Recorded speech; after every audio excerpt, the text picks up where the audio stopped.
ବୋଉ ଆଉ ନାଲି ପାଟ। ପଡ଼ୋଶୀ ଘର ମୀନା ମାଉସୀଙ୍କ ନାଲି ରଙ୍ଗର ପାଟ ଲୁଗା ଦେଖି ବୋଉର ଆଖିରେ ଲୁହ ଯୋକେଇ ଆସେ। ଏଇ ନାଲି ରଙ୍ଗଟା ଯେ ତାର କେତେ ପ୍ରିୟ।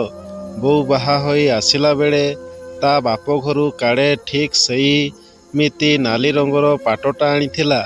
କେତେ ସରାଗରେ ଟ୍ରଙ୍କରେ ସାଇତି ଥିଲା। ଜାନିଜାତ ହେଲେ ପିନ୍ଧିବ ବୋଲି ଶାଢ଼ୀଟିକୁ। କିନ୍ତୁ 99 ମସିହା ଧୋଇଦେଲା ଯେ ସବୁ କିଛି ନଷ୍ଟ ହୋଇଗଲା। ସାଇତା ନାଲି ପାଟଟି। ଦୁଆର ବନ୍ଧ ପାଖରେ ମୁହଁ ଶୁଖେଇ ବସେ ବୋଉ। ବାପା ଫେରିବା ପର୍ଯ୍ୟନ୍ତ। ବୋଉର ଶୁଖିଲା ମୁହଁଟାକୁ ଦେଖି ସବୁ ବୁଝି ପାରନ୍ତି ବାପା। ଚିରା ପକେଟରୁ ଶୂନ୍ୟ ହାତ ନେଇ ଫେରିଲା ବେଳେ ଛେପ ଢକନ୍ତି ସେ। ଶୂନ୍ୟକୁ ଚାହିଁ ନିଜର ଅଭାବୀ ଜୀବନ କଥା ଭାବନ୍ତି। କିଛି ସମୟ ଏମିତି ନୀରବରେ ଚାଲେ। ବୋଉ ପୁଣି ସ୍ୱାଭାବିକ ହୁଏ। କାହିଁ କେଉଁ କାଳରୁ ବାହା ହୋଇ ଆସିଲାଣି ବୋଉ। ସୁଖ ବୋଲି ବୁଝିନି କିଛି ଅଥଚ ମାନି ନେଇଛି ସବୁକିଛି। ଶାଶୁ ଶ୍ୱଶୁରଙ୍କଠୁ ଆରମ୍ଭ କରି ଦିଅର ନଣନ୍ଦ ଯାଏଁ ସମସ୍ତଙ୍କ ଦାୟିତ୍ୱ ଗ୍ରହଣ କରିଛି। ଆଉ ଯଥାଯଥ ଭାବରେ ନିର୍ବାହ ବି କରିଛି। କେବେ କୌଣସି କଥାରେ ଜିଦଟେ ନଥାଏ। ଅଥଚ ବର୍ଷ ବର୍ଷ ଦରପେଟ ହେଇ ସଞ୍ଚିଥିବା ଧନକୁ ମାନସିକ ଭାବେ ଦିଅଁ ଦେହରେ ଲଗେଇ ସେ ଅହୋଭାଗ୍ୟ ମଣୁଥାଏ। ତା ଦୁଆର ମୁହଁକୁ କୋଉ ଭୋକିଲା ପେଟ କେବେ ଫେରି ଯାଇଥିବାର କେହି ଦେଖି ନାହାନ୍ତି। ଅଥଚ ସଉକ ବୋଲି ଶବ୍ଦଟେ ନଥାଏ ତା ଭାଷାକୋଷରେ କେବେ ବି। ଅଭାବୀ ସଂସାରଟା ଠିକ୍ ଏଇମିତି। ଅଭାବୀ ଲୋକର ଜୀବନ ସରିଯାଏ ହେଲେ ଅଭାବ ସରେନା। ଦୀର୍ଘ 22 ବର୍ଷ ସଂସାର ଭିତରେ କେତେଥର ଦରପେଟ ହେଇ ଶୋଇଥିବ। କେତେ ମେଳା ମଉଛବ ଯାଇଥିବ। ହେଲେ ବୋଉ ମନ ବୁଝେଇଥିବ ପୁଣି ଆସନ୍ତା ମେଳା ମଉଛବକୁ।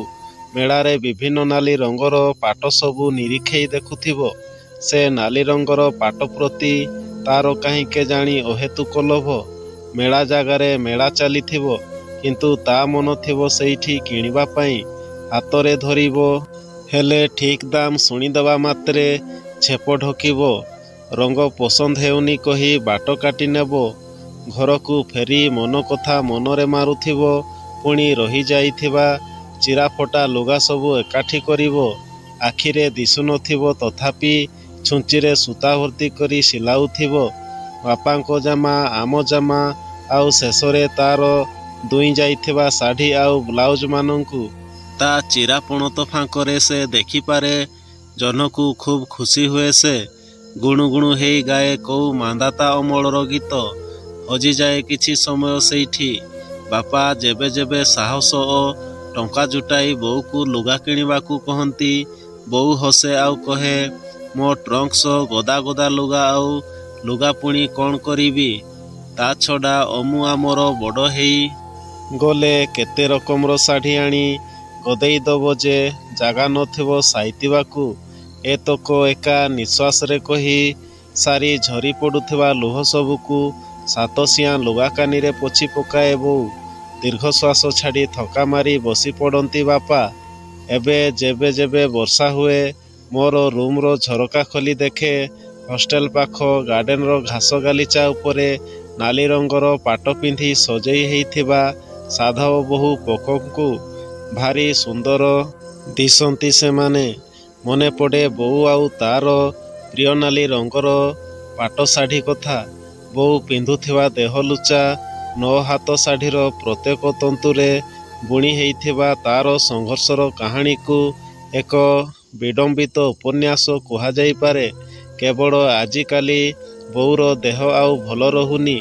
ଅବସର ପରେ ବାପା ବି କେମିତି ଏକ ଅନ୍ୟମନସ୍କତାରେ ପ୍ରାୟ ସମୟରେ ଏଇସବୁ ଦୁଃଖ ମଧ୍ୟରେ କେବଳ ଏକ ଆଶ୍ୱସ୍ତିର ଖବର ହେଉଛି, ମୁଁ ଭୁବନେଶ୍ୱରରେ ଚାକିରିଟେ ପାଇ ପାରିଛି। ମହରଗ ଯୁଗରେ ଚାକିରି ମିଳିବା ଯେ କେତେ କଷ୍ଟ ତାହା କେବଳ ଅନୁଭବୀ ହିଁ ଜାଣେ। ବାପା ଫୋନ୍ କରନ୍ତି। ବୋଉର ବର୍ଷ ବର୍ଷ ଧରି ଲାଗି ରହିଥିବା ରୋଗଟା ହଠାତ୍ କେମିତି ଭଲ ହେଇ ଯାଇଛି ମୋ ଚାକିରି ପାଇବା ଖବର ଶୁଣି ବୋଲି ବାପା କହନ୍ତି। ଛାତି ତଳେ ଅନେକ ଯାତନାକୁ ଜମାଟ ବାନ୍ଧି ମୋ ସଫଳତାରେ ଦୁହେଁ ବହୁତ ଖୁସି ତଥା ଗର୍ବିତ ବୋଲି କହନ୍ତି। ଚାହୁଁ ଚାହୁଁ ମାସେ ବିତିଗଲା। ଦରମା ଗଣ୍ଡାକ ଆଜି ହାତ ମୁଠାକୁ ଆସିଛି। ରବିବାରିଆ ଦେଖି ଦୌଡ଼ି ଯାଇଛି ମାର୍କେଟ। ବିଲ୍ଡିଂର ବୟନିକା ବସ୍ତ୍ର ଦୋକାନକୁ ଭଡ଼ିକି ଭଡ଼ି ଶାଢ଼ୀ ସବୁ ଦେଖିଲା ପରେ ଖୋଜି ପାଇଛି ବୋଉର ବହୁ ପ୍ରତୀକ୍ଷିତ ତଥା ପ୍ରିୟ ନାଲି ରଙ୍ଗର ପାଟ ଶାଢ଼ୀକୁ। ବୋଉକୁ ଚମକେଇ ଦେବା ଉଦ୍ଦେଶ୍ୟରେ ବାପା ବୋଉଙ୍କୁ ନ ଜଣାଇ ଅଫିସରୁ ଏମର୍ଜେନ୍ସି ଛୁଟି ନେଇ ବାହାରିଗଲି ଗାଁ ଅଭିମୁଖେ। ଅଗଣାରେ ସୋରିଷ ବୁଣି ହେଉନଥିବା ଭଳି ଲୋକଙ୍କ ଭିଡ଼। କିଏ ଅଦିନରେ ଝଡ଼ିଗଲା ବୋଲି କହି ବାହୁନୁଥିଲେ ତ କିଏ ଭଗବାନଙ୍କ ଇଚ୍ଛା ବୋଲି କହି ଦେଉଥିଲା ସାନ୍ତ୍ୱନାମୂଳକ ବାଣୀ। କାହିଁକି କେଜାଣି ଅଜଣା ଆତଙ୍କରେ ପାଦ ଦୁଇଟି ଆଗକୁ ବଢ଼ିବାରୁ ବିରତ ହେଉଥାଏ। ମୁଁ ହେଲେ ଯିବା ପରେ ଯାହା ଦେଖିଲି ସେଥିରେ ମୁଁ ନିର୍ବାକ୍ ହେଇ ଛିଡ଼ା ହୋଇ ରହିଲି କେବଳ। ବୋଉ ମୋର ପରମ ଶାନ୍ତିରେ ଶୋଇଯାଇଛି କାହିଁ କେତେବେଳୁ। ପାଖରେ କକେଇ ବନ୍ଧା ଚାଲିଛି। ଦୁଆର ମୁହଁରେ ଖୁଣ୍ଟଟା ପରି ଛିଡ଼ା ହେଇ ବୋଉକୁ ଅପଲକ ନୟନରେ ଚାହିଁ ରହିଥିଲେ ବାପା। ନା କିଛି କହୁଥିଲେ ନା ଆଖିରୁ ଲୁହ ଗଡ଼ାଉଥିଲେ ସେ। ମୋ ଆଖିରୁ କିନ୍ତୁ ଲୁହ ମାନିଲାନି।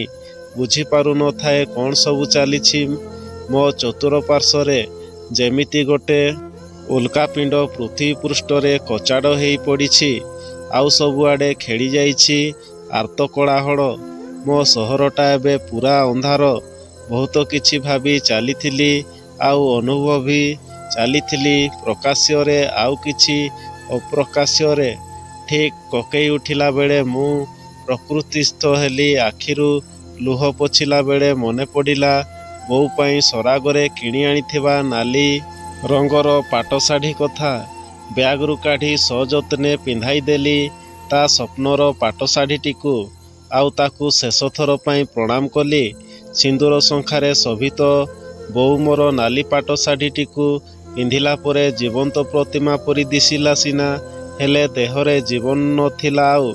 ମୋ ପାଇଁ ସତତ ଦୁର୍ଭାଗ୍ୟ ଥିଲା ଏସବୁ ଭୋଗିବା। ବଞ୍ଚିଥିବା ବେଳେ ସାମାନ୍ୟ ଶାଢ଼ୀଟିଏ ପାଇଁ କେତେବାର ଚାହିଁ ଚାହିଁ ତା ଆଖିରୁ ଜଳକା ଶୁଖିଥିବ। ବାପାଙ୍କୁ ଅଡ଼ି କଲା ବେଳେ କେତେଥର ତାଙ୍କ ପରିସ୍ଥିତି ଦେଖି ଶଙ୍କି ଯାଇଥିବ ସେ କଥା କେବଳ ଭଗବାନ ଜାଣନ୍ତି। ହେଲେ ଥରୁଟେ ତାକୁ ଭୋଗିବା ପାଇଁ ଭାଗ୍ୟଟେ ନଥିଲା ତାର। ହାଇ ଜୀବନ। ନାଲି ରଙ୍ଗର ପାଟ ଶାଢ଼ୀରେ ବୋଉ ମୋର ଦୂରରୁ ଠିକ୍ ଲାଲ ଟୁକୁଟୁକୁ ସାଧବ ବୋହୂ ପରି ଦିଶୁଥିଲା। ଦୂରରୁ ରାମ ନାମ ଶୁଭିବା ସହ ଏକ ଯୁଗର ଅବସାନ ଘଟିଲା। ବନ୍ଧୁଗଣ, କାହାଣୀଟି ଯଦି ଭଲ ଲାଗିଲା ଲାଇକ୍ ସବସ୍କ୍ରାଇବ୍ କରି ବେଲ୍ ଆଇକନ୍କୁ ନିଶ୍ଚୟ ଦବାଇବେ। ଧନ୍ୟବାଦ।